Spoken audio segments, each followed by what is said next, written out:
May mga mangilan na hindi matanggap ang mga pagsi-share natin ng kabutihan at kadakilaan ni Lord. Kung wala silang matira sa mga patotoo na ating pinag-uusapan, tinitira nila tayo sa ating mga katangian. At ito ang lagi nilang pinapansin sa akin.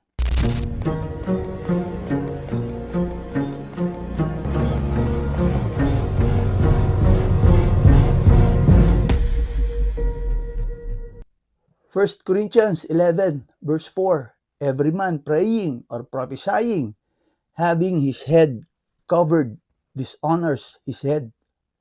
Sa Tagalog, ang lalaking nananalangin o nagpapahayag ng mensaheng mula sa Diyos nang may takip ang ulo ay nagdudulot ng kahihiyan sa kanyang ulo.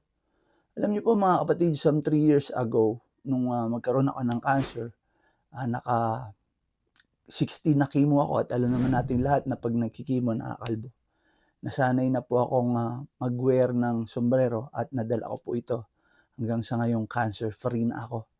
At ito ang napapansin ng mga ilan na sumisita sa ating pag-share ng kadakilaan at ng kabutihan ng Panginoon. At ang pagbabasa ng Biblia upang lubos nating maunawaan ang verse na binabanggit ay mahalagang malaman natin ang 4 na detalye.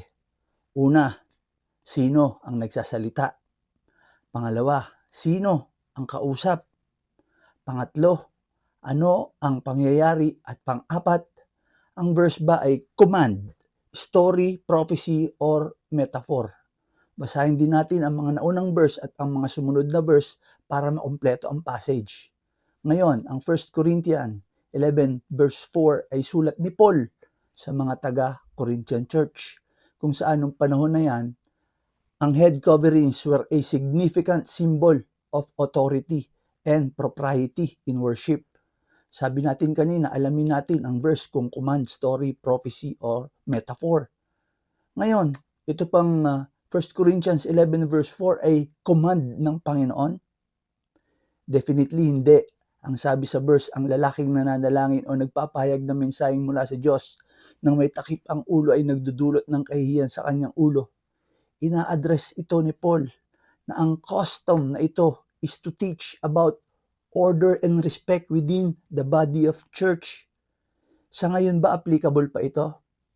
Nope, hindi na po. The principle of honoring God is what is vital today. Ang mga bishop, cardinal at pope, pansinin nyo, pataasan pa nga sila ng takip sa ulo color-coded at depende pa sa rango. Meaning may takip ang ulo nila, hindi sila pwedeng magpahayag ng salita at manlalangin sa Diyos. Sabi rin natin kanina, basahin natin ang taas o baba ng verse. Ulitin natin ang verse at isama natin yung baba. Ang lalaking nananalangin o nagpapahayag ng mensaheng mula sa Diyos nang may takip ang ulo ay nagdudulot ng kahihiyan sa kanyang ulo. Ituloy natin sa verse 5.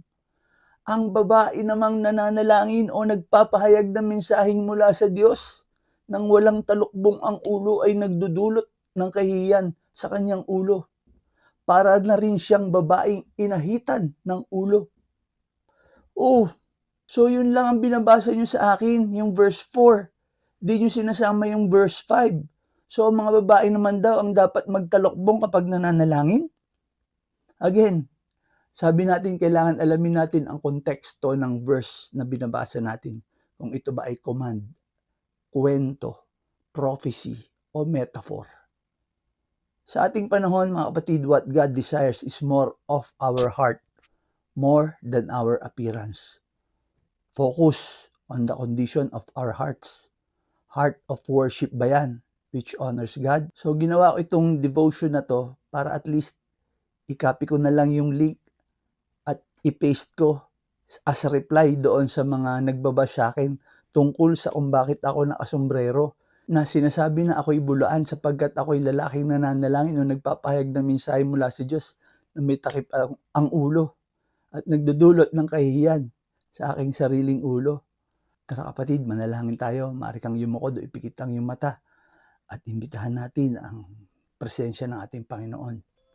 Ama, salamat sa iyong mga salita na gumagabay sa lahat ng aspeto ng aming buhay, O Diyos, maging ang aming pagsamba sa iyo as we reflect on our today's verse, Tulungan mo kaming itaas ka sa aming mga gawa at maunawaan namin ang halaga ng aming pananampalataya sa iyo. Naway ang aming puso ay makasunod sa iyong kalooban na sumunod kami ng buong kababaang loob. Unite us in love and strength at magpatuloy kami i-glorify ang iyong kabanalan, ang iyong pangalan sa lahat ng bahagi ng aming buhay. Sa iyo ang lahat ng kapurihan, Panginoon.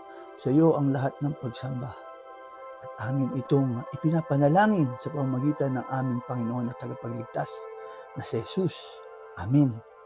Salamat kapatid. Kung hindi ka pa na-follow, i-follow mo na at araw-araw bigyan mo kami ng 5 minutes para sa iyong kaluluwa at para magsumiksik tayo sa presensya ng Panginoon. Araw-araw tayo na magpapapansin sa ating Panginoon. Magkita ulit tayo bukas.